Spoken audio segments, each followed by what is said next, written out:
Hello friends, तुम्हाला ही भरलेली वांगी खूप आवडतात का? चला तर मग झटपट आपण भरलेली वांगी बनवूयात. अगदी सोपी आणि हो झटपट होतात बरं का. चला तर छान असं आपलं कट लावून घेऊया आपल्या जे वांगी आहेत त्यांना आणि छान व्यवस्थित पाण्याने धुवून घ्यायचं आहे.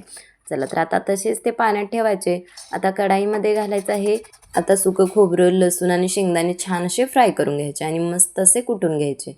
चला तर झटपट आता आपण मसाला बनवूया. आपण कुटून घेतलेलं ते मिक्सचर, त्यानंतर घालायचे आहे धनेपूड, हळद, त्यानंतर घालायचा आहे गरम मसाला आणि हो, तुम्हाला जेवढं आवडतं तेवढं लाल तिखट. त्यानंतर चवीपुरतं मीठ आणि 1 चमचा तेल घातलेलं आहे यात.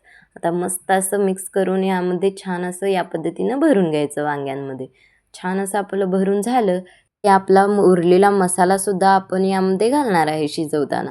चला तर झटपट आता आपण काय करायचं, एक कढाई घ्यायची, त्यामध्ये 1, 2, 3 चमचे तेल, जिरं आणि कढीपत्ता छान तडतडला की त्यामध्ये आपण भरून घेतलेली वांगी घालायची आणि हो उरलेला मसालासुद्धा घालायचा आणि मस्त असं मिक्स करायचं. त्यानंतर घालायचं आहे अगदी थोडंसं पाणी, जेणेकरून ते फक्त आपलं वांगं जे आहे ते शिजेल एवढंच पाणी घालायचं आहे आणि मस्त असं झाकण लावून उकळवून घ्यायचं आहे. अगदी 5च मिनिटात हे छान असं शिजून तयार होतं. चला तर तुम्हाला हे छान वाटते की नाही, कसं वाटतंय, मस्त ना? चला तर मग झटपट माझ्या चॅनलला सबस्क्राईब करा आणि हो रेसिपी आवडली असेल तर लाईक करा.